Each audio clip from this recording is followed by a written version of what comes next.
And the portion of Mishpatim has Kuf Yud Ches Pasukim, has 118 passages, and this portion has two mnemonics. The first mnemonic is Uziel, that is the first Siman, and the second mnemonic is Channani, who is a prophet by the name of Channani. And so we have to understand what is the connection between Uziel and the portion of Mishpatim, and also the mnemonic of Channani and the portion of Mishpatim. Who is Uziel?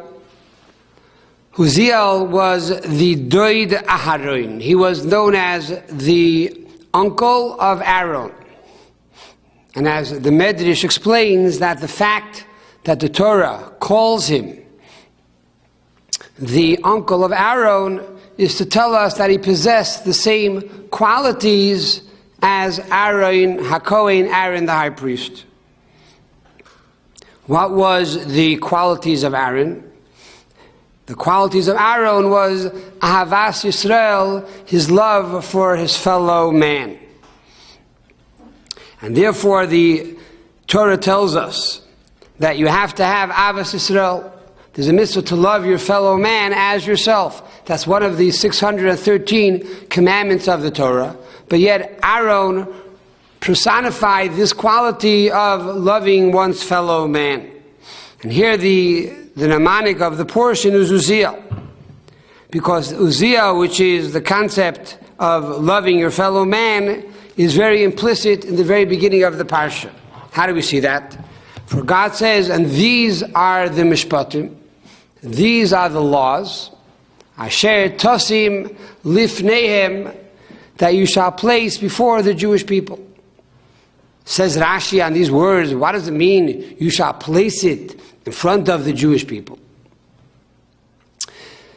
Says God to Moses, you may think it's enough to repeat the law 2 or 3 times, and after 2 or 3 times the Jew or the person or the student will understand the law well, and that's enough. That's not good enough, says God.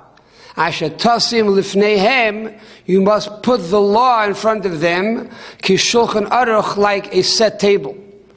A set table, you have fish, and you have soup, and you have chicken, and you have wine, and you have condiments. It's tasty, you want to eat it, it has flavor, you have pepper, you have garlic, you have sour pickles. All of these things makes the meal very tasty and very desirable.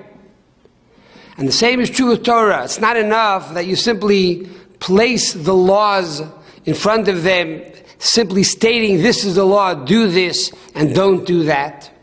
But you also have to give the reasons and the details of the law so that the person appreciates the law and has a geschmack, has a desire, and enjoys the learning and the reasons of the law. And therefore, God tells Moses, Asher tosim lufneim, you shall place it in front of them to explain to them the reasons behind every law as well. And this comes from Ahavas Yisrael. This comes from loving your fellow man as yourself, because you want him to truly love the Torah. And therefore, you don't simply say the law and say you have to do this or you're not allowed to do that and you walk away. On the contrary, because you truly love your fellow man, you say, look how beautiful this is, look how tasty it is, look how enjoyable it is. It's like a good piece of steak or a good piece of gefilte fish with chrein on top. That is what the law is all about. And show him how tasty it is and how beautiful it truly is. So that is the first siman of the portion, Uziel, that when you give over a law, to also give over the reasons and the explanations behind the law. What is Channani? So we find in the book of Chronicles 2, chapter number 16, it says over there that there was a king of Judah by the name of Asa. And Asa was attacked by the king of Israel, whose name was Baasha. So what did Asa do? Asa took money from the treasures of the Beis HaMikdash, of the Holy Temple, and he took money from the treasures of the kings, of the kings, and he took that money and he hired the king of Aram, who was in Damascus, to go and protect Asa and Judah against the king Baasha from Israel, from Israel. And Aram was successful, and Baasha and his army ran away, and Asa, the king of Judah, was saved. However, after this war, Channani the prophet, went over to Asa and he said, you know, why did you not seek out God to help you? You did not rely on God at all. Rather, you relied on the king of Aram, and because of this, you will see war for the rest of your life. So the first sin that Asa did was he did not trust in God. He only trusted in another man. And furthermore, he took the money from the Holy Temple to protect himself. And the Torah here in Divrei Hayomim, in the book of Chronicles 2, goes on to say that soon after that, Asa got very ill. He fell ill. And it goes on to say he searched and he sought out good doctors. However, he did not seek out God to heal him. And soon after, he died. What is the message of this story? Why does the sages of Israel bring Hanani as a mnemonic? To teach us the following. In the beginning of the portion of Mishpatim, we read about the mitzvah of V'rapa Yirape. Heal shall you heal. And the Gemara tells us on this verse, heal shall you heal, that if a person is sick, if a person is ill, he should go to a doctor, and that a doctor has the right to heal. There are those people who believe that if God runs the world, then if God desires me to be sick, I should be sick. And if God desires to heal me, God himself will heal me. And therefore, I do not trust or go to doctors. Says the Talmud, no. From here we see that God gave permission to the doctor to heal. And furthermore, we know that the Rebbe stated in 1988 publicly that if a person needs to have an operation, so he should go to two specialists, and he should follow what they tell you. If both specialists say you should have the operation, you should have the operation. And by doing so, God will be with you in the operations. For God gives permission to the doctor to heal. So this is the law of Rapa Yirape. A person might think, if that is the case, then like King Asa, if you're sick, you go to a doctor and you trust in the doctor. Comes along Hanani and creates a balance here in the Parsha. It is true, God gives permission to the doctors to heal. However, on the other hand, you must remember that the ultimate healer is God himself, and that the doctor is only a messenger from God. And therefore, together with going to the doctor, you should increase in charity. You should increase in your betachon, in your trust in God. You should increase in prayer and in Torah study, etc., etc. For you have to heal the soul in order to heal the body. And in truth, we spoke about this already 2 weeks ago in the portion of Beshalach. There it says, Ani Hashem Rifecha, I, says God, I am God your healer. So on one hand, God is your healer. But if for some reason we don't have the luck or the blessing that God himself is our healer, we need to go to a human doctor for the healing. But God is together with the doctor. On this note, we find a very interesting difference between the doctor in the Torah and God who is the doctor. The mitzvah to heal, it says, V'rapo Yirape. The Torah uses the letter Pei that has a dot in it. When we talk about God being the healer, it says, Ani Hashem Refecha. It's the Fei without the dot in it. What's the difference? So the answer is, when you go to a doctor, a human doctor, there's a dot in it. There are many times that there are scars after the doctor operates. And also the healing is incomplete. There are always dots that are still left from going to the doctor. However, Ani Hashem Reifecha, when God is truly your healer, there are no scars and there are no remnants of the sickness to begin with. So therefore, even if you go to a physical doctor, like Asa did, still no, you have to remember what Hanani said.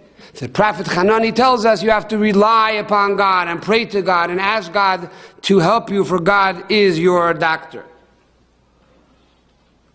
This is one approach of why we have Uziel and why we have Chanani here as the mnemonics of the Parsha. Perhaps we can take another approach, and that is in the book of Chronicles, Divrei Yomim Aleph, in the book of Chronicles 1, chapter 25.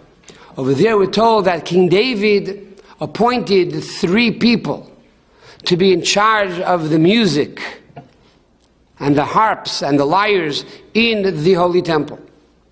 One of the families that were in charge of the music in the Holy Temple was a person by the name of Haman, not to mistake in God forbid with Haman HaRasha. Haman is also mentioned in the book of Psalms. For example, in Psalm number 88, it talks about Haman Hezrachi. These were the conductors and these were the individuals who sang and played the orchestra in the Holy Temple and brought about music and joy in the Beis HaMikdash. Now we're told that Haman had 14 sons, and they were all involved in the work of promoting the music in the Holy Temple. There were actually 24 different groups of Levites that sang and rotated in the Holy Temple, and 14 of those groups were run by the children of Haman. So the Divrei Yomim, the Torah, in the book of Chronicles, enumerates the sons and says he had one son by the name of Uziel and another son by the name of Chanani. The third son was Uziel, and the 7th son was Chanani. So what is the message? That both of these 2 people, both Uziel and both Chanani, are children of Haman. So perhaps we have to look into the Parsha, into the 3rd reading and the 7th reading. What is the 3rd reading of the Parsha? In the 3rd reading of the Parsha, we read all about torts, damages. If your neighbor is going to make a fire and is going to burn down your house. If your neighbor sends in his wild animal and he eats up and he falls and rolls over all your crops. Or if you make a hole in your backyard and someone falls down and gets injured. Or you have an ox and your ox gores another person. All of these things are talking about damages, and all of these things are talking about torts. And really it's a very sad thing because people are becoming injured and hurt. Another thing we talk about in the 7th reading is also a concept of suffering. We're told that the sages, the 70 elders, when they went up to the mountain, what did they see? It says in the Torah in the 7th reading, the Sachas Raglav, and they saw under God's feet, Kemasei Livnas HaSapir. They saw a likeness of sapphire brickwork. Why? Why did they see sapphire brickwork? Says Rashi. Because this was a reminder to show the Jewish people that God always saw their suffering. God always was with them together when they were doing their brickwork in the land of Egypt. So here too, at the time of the giving of the Torah, God reminds the Jews of their suffering in the land of Egypt. So the question comes to mind, why is there suffering in the world? Why are there damages? Why are people getting hurt? If God is truly a good God, and God loves everybody, and teva toiv lehetiv, and it's the nature of good people and a good God to do good, why, on the contrary, when we look around the world, do we see so much war and hunger and suffering, etc., etc.? So we're told, on one hand, whatever God does, kol ma shebara HaKadosh Baruch Hu, whatever God created in the world, lo yivra ela l'chvoida, He only created this for His honor, for His glory. And furthermore, we're told, mipi elyon le'seisei ra'os, from God, no evil comes forth. Yet we say, look, we see evil and we see difficulty. Says the Gemara, what is the real reason of why the Jewish people went into exile? What is the real reason why the Jewish people went into Golus, into a place of darkness and oppression and suffering? Says the Gemara, Kedei sheyetesu aleihem geirim, so that they should increase in converts. By going to the nations of the world and mingling amongst the nations, and the nations seeing Jews up close, they'll say, you know what? We want to be like them. In Chassidus, we're taught a little deeper that it's in order to elevate the sparks that are found amongst the nations of the world.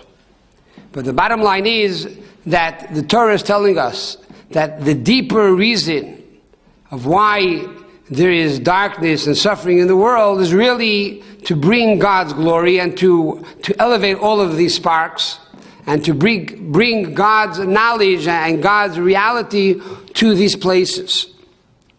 And therefore, even though externally it looks to be difficult and externally it looks to be bad, we have to follow the path of Haman. We have to follow the path of this singer in the Holy Temple that sang and brought joy in the Holy Temple, to remind us that by increasing in joy and increasing with serving God with focus and with kavanah, etc., etc., we will have the ability to transform the darkness into light and see the deeper reason of why all of these things come about. A person was on his deathbed, and the doctor already gave up hope. The person was suffering from a very bad blood disease, and the doctor said there's no way we could save him. He should say his last prayers, but it's all over.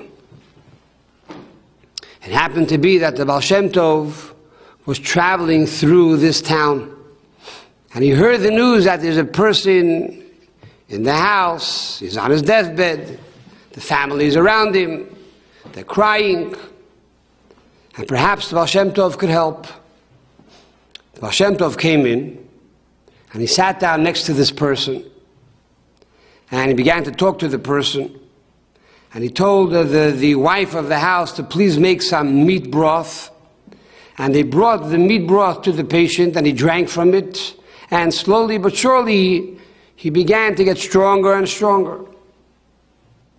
The doctor is witnessing all of this, and he turns to the Baal Shem Tov and he says, Baal Shem Tov, I don't know what you did, but I know that this man was going to die. What is your secret? What is your remedy? How were you able to save this person? The Baal Shem Tov said to him, you are a doctor over the physical body, but I am also a spiritual doctor. You saw that the blood vessels were very sick, and you were correct. His blood was diseased, and therefore he was going to die. But I looked at him on a spiritual level.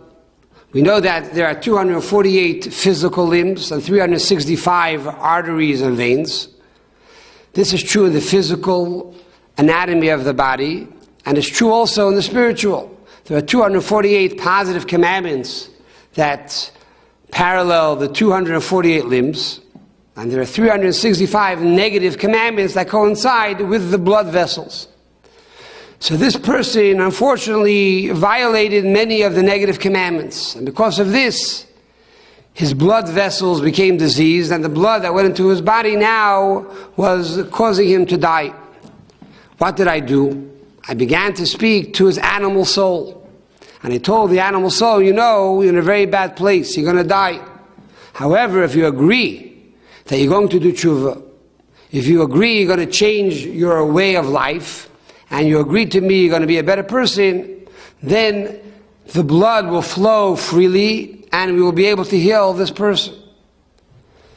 So we made a handshake, me and the animal soul, and now I was able to heal the person physically.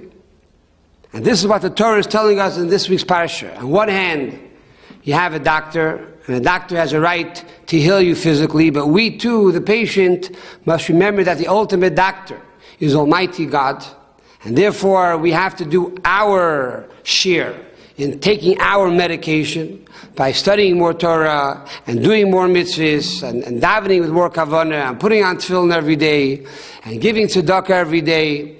And by doing these things, no doubt Hashem will bless us, that we will find a true doctor and furthermore not even need the doctor. But Ani Hashem Refecha, God Himself will be the ultimate healer and take us out of Golus, take us out of exile. And therefore there'll be no more pain and no more suffering and no more death, with the ultimate blessing, with the coming of Mashiach, speedily in our days.